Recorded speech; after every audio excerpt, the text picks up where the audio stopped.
Now, you said in one of your emails that you have done quite a bit of research into the history of simultaneous interpreting, particularly, and earlier you said you wanted to become a practitioner first. So at some point, I suppose the interest in research came back up, or how did that happen? I always thought that I did not want to write yet another dissertation on the use of the definite article in something or other, and frankly, that was always my premise and my aversion to research.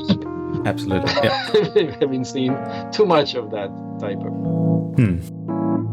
But then it so happened that a few years ago I stumbled across an archive that, and when I saw it, when I opened up those documents, I realized that I was looking at something extremely important to our profession. It was almost like stumbling across a treasure chest full of gold coins.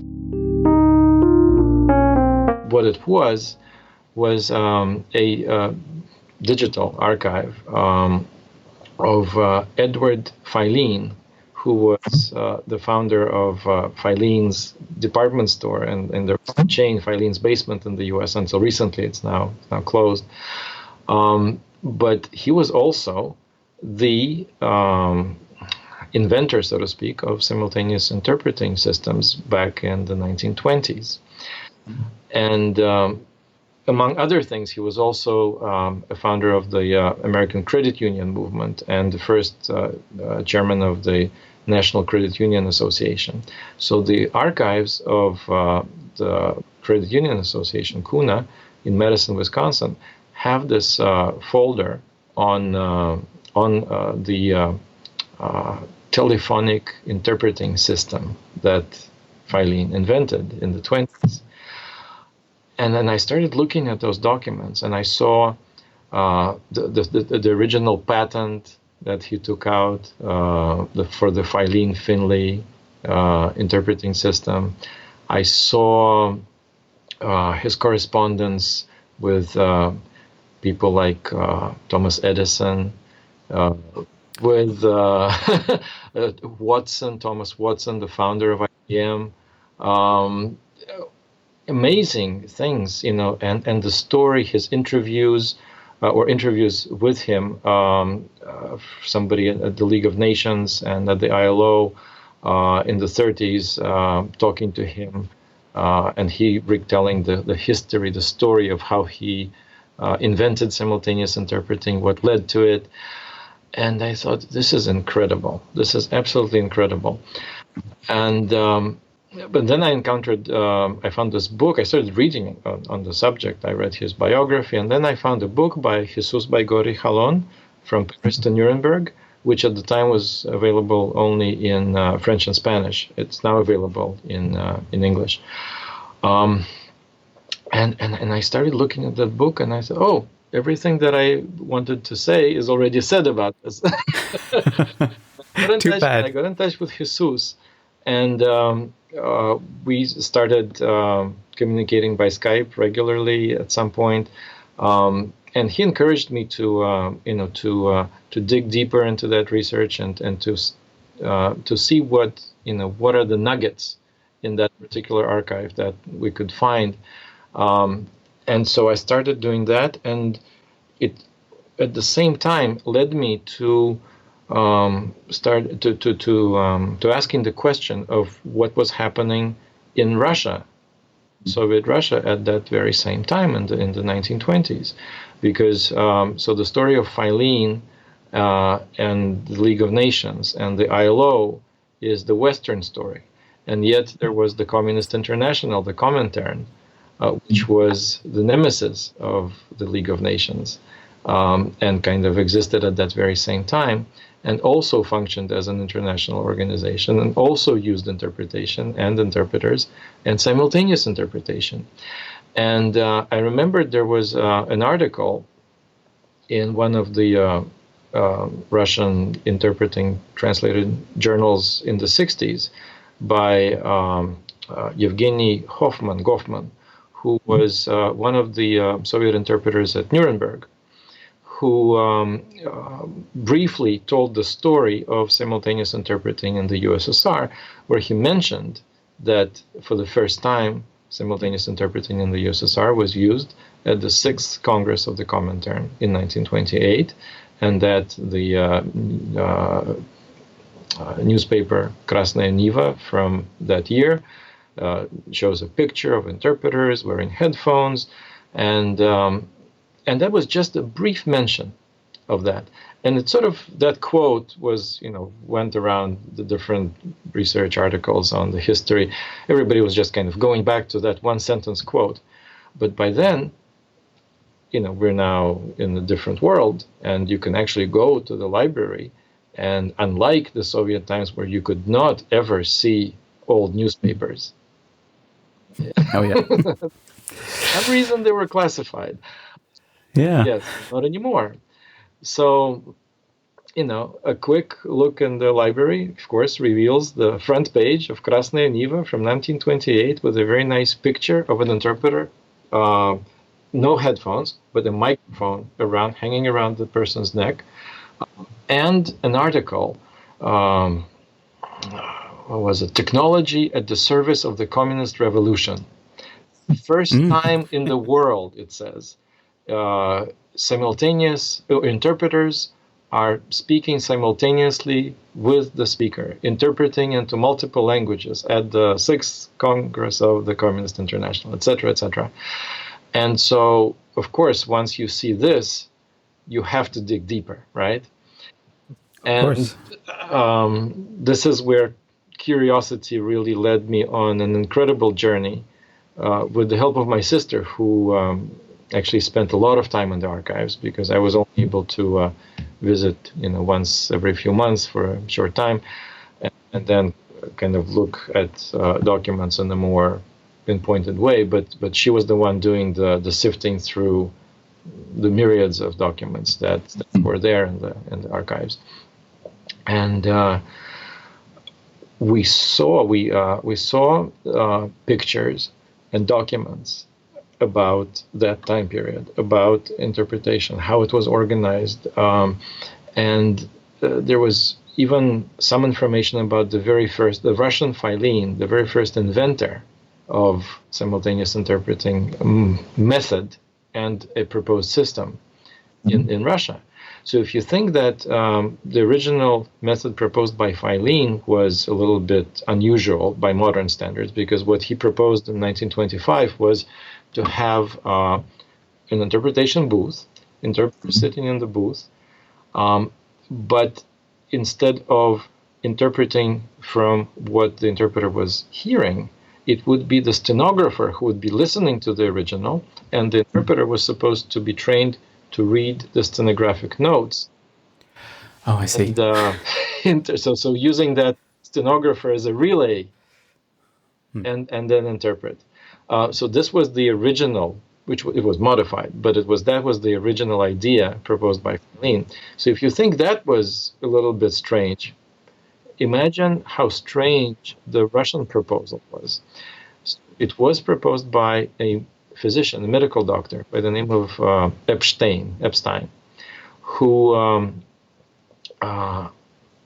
suggested that you would have a 3-interpreter method of simultaneous. So you would have 3 booths, 1 interpreter in each, and each interpreter only takes care of a very small segment of what the interpreter hears.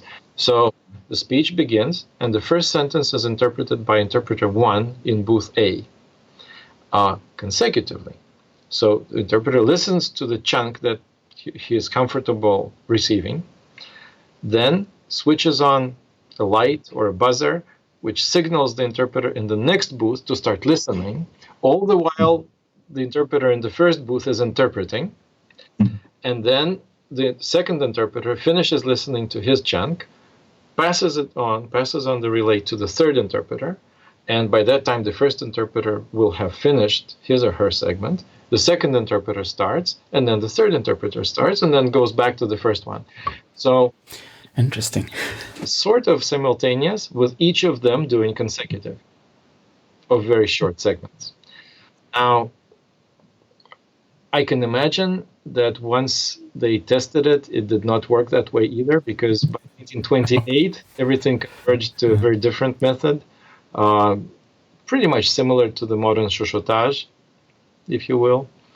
And then it developed further on, and it's interesting to learn when the first interpretation booths started appearing.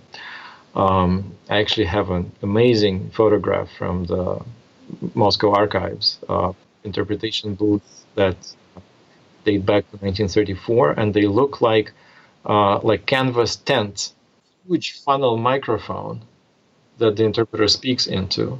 No earphones again, but the shape, the shell shape of the booth that's facing the podium kind of channels the sound into it, because they're in the first row, in the front row. And they're interpreting into these funnel microphones to not to interfere with each other. But yeah, and we even got to the archives of radio and television and found footage. So it's not just photos; it's also moving pictures. and I have created a presentation out of it, which I did at the ATA conference in Miami in 2015. Then recently in New York for the Nuremberg Expo, Birth of the Profession. And so I'm really taking this show on the road, because I think that one thing is to, and I did also write a chapter in a book, this New Insights in the History of Interpreting, that Jesus Rijalon and Kyoko Takeda edited. And so I have a chapter in there, and it's called At the Dawn of Simultaneous Interpreting in the USSR. But how many copies of Benjamin's literature are sold around the world? Not many, to be honest. And I think it's important to popularize that history, because even interpreters nowadays, a lot of them think that simultaneous started at Nuremberg. Going back to the roots, to the early history, I think is very important, because this is when we really learn our roots, where we came from, why conference interpreting became simultaneous interpreting. The introduction of multiple languages, the democratization of international conferences at the turn of the century. Basically, after the Paris Peace Conference, right, at the end of World War I, this is really the start of conference interpreting in the modern 20th century sense of the world, of the word. And who knows, maybe it was the profession of the 20th century, and maybe we're now seeing the tail end of it. Who knows? Yeah, but I think you're completely right, because I did look into it a little bit for a talk I gave 2 years ago. So I think, and I found it striking that, I mean, this was more about the Comintern and Nuremberg as well, and I tried to show that especially the people at Nuremberg, actually it was a very tough job for them, not only because the technology wasn't as good as it is today, but also because some of them had been, victims, or they had lost family members to the Nazis, and they still had to interpret that day in and day out for weeks or months. And I saw some similarities to nowadays, that people refuse to even engage with new technological developments. And of course, back at the day, as you know, there were many people who said, well, simultaneous will never work, and they are just, telephonists, and they had these bad words for these people that actually, as you rightfully said, sort of almost created a new profession, or brought the profession to a whole new level. So I found that there were a few interesting parallels. But what I was wondering, we know quite a bit about Filene and Finley and the other people involved, and you mentioned this Mr. Epstein, and he was a medical doctor. Do we know more about him and why he did this, and were there any other people involved that we know something about nowadays? We know about him. Well, we really know very little about Epstein. I'm going to use the Russian way of pronouncing his name, just to differentiate him from all the other Epsteins and Epsteins. There are a few, yes.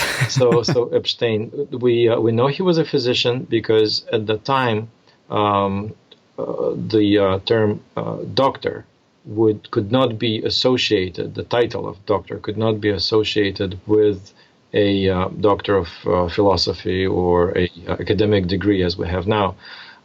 At the time in Russia, those people would be called professor. And so the only person who could have the title of doctor could be a medical doctor. And from that kind of realization, I tried to look in the archives of the medical world at that same time, and we found that a medical doctor with the same initials, V. Epstein, was working for the Kremlin Polyclinic, so the Kremlin hospital. And it is my theory that he might have been stationed at the Comintern congresses as part of the little on-site, emergency medical unit for delegates. Yeah. And he would be observing what was happening with consecutive interpretation, the same way as Filene was observing consecutive. Yeah. At the League of Nations. Geneva, right, and being very frustrated with the slowness of the process. Again, the very same ideas are echoing in his memo to the Executive Committee of the Comintern from 1925, precisely the same week as Filene sends his letter to the General Secretary of the League of Nations. Yeah. Wow. Coincidence.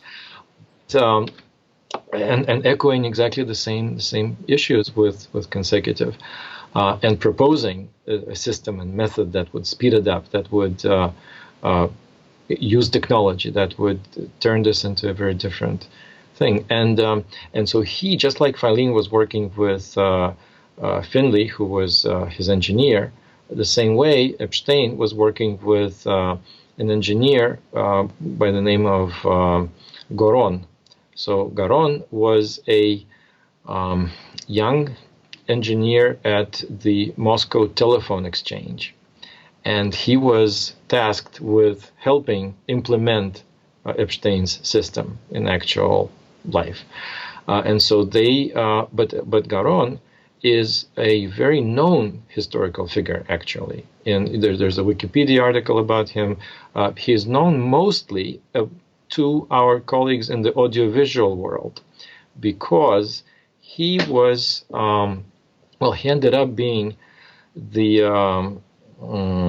sort of the father of Soviet hi-fi systems, if you will. The first tape recorders, the LP records, Melodia factory that produced LP records in the Soviet Union. So he founded that. He founded also a recording studio on Moscow radio, and there were so he was the father of radio. He was also behind the Soviet wired radio, which was something that would have, it was like every Russian house or apartment had a little radio unit that was plugged into the wall, and that would be switched on automatically at 6 o'clock in the morning with the national anthem. And people would wake up with it, and people would go to sleep with it. I didn't know that. It was also the same type of wired radio that was also installed outside in the streets with the huge loudspeakers. So if you can imagine that, so this was that. So Goron was, behind that technology. And again, when you start reading his biography, there's always a line somewhere that in 1928 he was in charge of developing the first Soviet system for simultaneous interpreting at the Comintern, and yet nobody paid attention to it. I guess nobody from our world, from the interpreting world, ever looked at it from that perspective, or had the interest of looking into his biography. But so I tried to, and he passed away not so long ago in the late 80s, and there were still people who were his students because he taught at the Moscow Radio Electrical Institute, and they were his students who are still alive, of course, and I got in touch with one of them who is now the chair of that department, who said, yes, well, Goron explained to us when we were students how he put that system together, and he worked with Epstein, who was a physician, a medical doctor, and he confirmed that. Oh. So that closes the circle here. That completed the circle. Unfortunately, we know really very little about Epstein. And there's one photo, which actually I have also in my book, in my chapter, of 3 people standing in front of this unit, which is, I guess, the sound rack for the interpretation system, and testing the sound. And one of them, I believe, is Epstein, but it's not entirely clear. So hopefully, we'll, in time, we will be able to find more information about him. But at this point, it seems like we've hit a dead end a little bit. But do you still have archive material, or do you still have resources that are not, that you haven't gone through, that you're still working on, or is this it now? I think this is it for the Russian part. But there's another interesting branch, which you might be interested in, that started developing quite recently. As I was looking at Filene's correspondence on the acquisition of patents for his system, before he sold his invention to IBM, he wanted to make sure that he got patents for it. And he took out the US patent, and he took out patents in Switzerland and France. And then when it came to Germany, the German patent office wrote back to him saying, well, we cannot give you a patent because we already have something like this. Oh. Yes. And what was it? It was the Siemens Halske system. Siemens Halske AG, right? Mm-hmm. That system was used in 1930, if I'm not mistaken, the Second World Power Congress in Berlin. And it might have been the first time when it was used there. And I have some material about that. But the interesting thing is that Elke Limberger, I don't know if you know her, I call it, think I've heard the name. Yeah. Also behind the Nuremberg Expo project, the birth of the profession. So I wrote that to her, that little piece from, because I had a little exchange with the chief historian of Siemens, and I received some technical specifications of that particular system. But then she and her colleague, I guess, went to the Siemens archives to explore deeper. And there is now correspondence from Siemens, from Mr. Siemens himself, to Filene, telling him that their company started looking at this from 1918, much earlier. We're tracing this back to 1925. And now this is 1918. So who knows? I mean, this history keeps being pushed back further and further. This is something that needs to be explored. I mean, I don't speak German at all, so it's definitely not for me to do it. But other colleagues, I'm sure, should go and explore this, because this is just another wave. And so, I was looking at it as the Russian-American kind of thing, but it's not just that. So there's the German connection as well. Yeah, it's fascinating. It's a bit like genealogy, because I've done this for a while and looked into family history, and then you keep digging and you find another link and you go back even earlier and earlier and earlier. But it's extremely fascinating. Absolutely. It's like the thing they used to say about Russia during Perestroika. It was quite a famous saying at the time, that many countries have unpredictable future, but Russia has unpredictable past. Yeah.